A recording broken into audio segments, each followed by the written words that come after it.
Salam, perkenalkan nama saya Indri Bantaika, NIM 101-2022-0064, semester 2 kelas B, Prodi Pendidikan Agama Kristen. Dalam video ini saya akan menjelaskan tentang pengertian konsep Alkitab, Allah, Kristus, Roh Kudus, manusia, gereja, dan akhir zaman, serta merefleksikannya dalam kehidupan secara pribadi dan kelompok. Yang pertama, konsep. Pengertian konsep secara umum adalah suatu representasi abstrak dan umum tentang sesuatu dengan tujuan menjelaskan suatu benda, gagasan, atau peristiwa secara tepat, teratur, dan benar. Sedangkan keterkaitan konsep dan pengantar teologi sistematika adalah suatu representasi yang abstrak yang menjelaskan tentang doktrin Kristen atau ajaran-ajaran Kristen mengenai Tritunggal atau Trinitas secara tepat, teratur, dan benar. Refleksi konsep secara pribadi dan kelompok. Yang pertama, pribadi. Saya belum memahami pengantar teologi sistematika secara benar, tepat, dan teratur. Secara kelompok, doktrin dan ajaran-ajaran Kristen mengenai Tritunggal atau Trinitas belum secara benar, tepat, dan teratur dipahami oleh mahasiswa kampus dan pemuda di gereja. Yang kedua, Alkitab. Alkitab adalah kitab suci dari agama Kristen yang terdiri dari dua bagian isi, yaitu Perjanjian Lama dan Perjanjian Baru. Pada dasarnya, Alkitab berasal dari Allah sendiri, dan semua isi di dalam Alkitab adalah benar karena sudah diilhamkan oleh Allah sendiri melalui tangan orang-orang yang dipilihnya. Di dalam Alkitab terdapat pengkanonisasian Alkitab. Dalam bahasa Yunani disebut kanon, artinya kayu ukuran yang dipakai untuk mengukur kehidupan dan asas atau undang-undang kepercayaan. Alkitab sendiri pun memiliki beberapa ciri-ciri atau karakteristik seperti berkuasa, cukup, tidak khilaf, tidak salah, iluminasi, interpretasi, dan mudah untuk dipahami.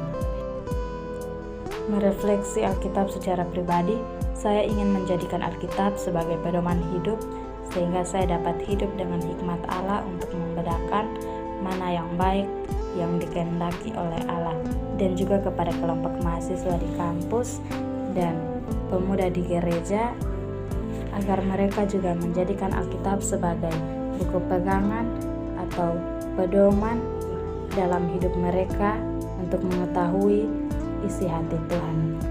Yang ketiga, Allah. Pengertian Allah secara umum adalah Tuhan yang dipandang dan diakui sebagai pribadi tertinggi dan merupakan objek paling utama dari iman. Sedangkan pengertian Allah menurut Alkitab adalah Bapa yang disembah oleh orang-orang Kristen, Pencipta, Penyelamat dalam Yesus Kristus, dan Pembaharu dalam Roh Kudus. Seperti yang dikatakan dalam Ulangan 6 ayat 4, "Dengarlah hai orang Israel, Tuhan itu Allah kita, Tuhan itu Esa." Dari penyataan firman tersebut sudah sangat jelas pengertian Allah, yaitu sebagai Tuhan yang Esa. Refleksi Allah secara pribadi. Saya sangat bersyukur untuk setiap proses yang ada dalam hidup saya.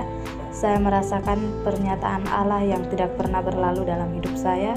Saya ingin terus mengandalkan Allah dalam hidup saya untuk sekarang dan selamanya. Secara kelompok mahasiswa di kampus dan pemuda di gereja, saya ingin agar mahasiswa dan pemuda-pemudi gereja tetap selalu mengutamakan Allah dalam setiap kehidupan dan tetap bersyukur untuk setiap pernyataannya di dalam pelayanan dan tanggung jawab mereka. Yang keempat, Kristus. Kata Kristus dalam bahasa Yunani adalah Kristos, yang berarti yang diurapi. Pengertian Kristus menurut Alkitab sendiri adalah Kristus itu Tuhan, menurut Roma 10 ayat 9. Kristus itu Mesias, Yohanes 20 ayat 31. Kristus itu juru selamat dunia, 1 Yohanes 4 ayat 14. Kristus adalah anak Allah, Kisah Para Rasul 8 ayat 37. Kristus itu Raja, Yohanes 18 ayat 37. Kristus itu terang dunia, Yohanes 8 ayat 12. dan Kristus itu Maha Kuasa. Wahyu 1 ayat 8. Merefleksikan Kristus secara pribadi, saya ingin menjadikan Kristus sebagai pribadi yang paling penting di dalam hidup saya, karena Dia mampu memberikan kehidupan kekal kepada saya melalui kedamaian, pengharapan, dan penyelamatannya. Secara kelompok, mahasiswa di kampus dan pemuda di gereja, saya yakin mereka juga menjadikan Kristus sebagai prioritas utama dalam hidup mereka, karena mereka percaya bahwa berpertolongan yang sanggup mengubahkan hidup mereka. Roh Kudus adalah pribadi Tuhan dalam konsep Tritunggal. Roh Kudus adalah pribadi ilahi, dan Roh Kudus adalah penolong bagi umat beriman, serta penghibur dan penuntun hati umat yang beriman. Sedangkan pengertian Roh Kudus menurut Alkitab adalah pribadi yang satu dengan Bapa dan Putra dan memiliki satu kodrat yang sama, terdapat dalam 1 Yohanes 5 ayat 7. Roh Kudus juga digambarkan sebagai merpati dalam Matius 3 ayat 16, serta Roh Kudus itu penghibur dan terdapat dalam Yohanes 14 ayat 26. Terkadang saya sering melalaikan peranan Roh Kudus dalam hidup saya. Ketika ada gerakan roh dalam hati saya untuk melakukan hal-hal yang baik, saya selalu menentang itu.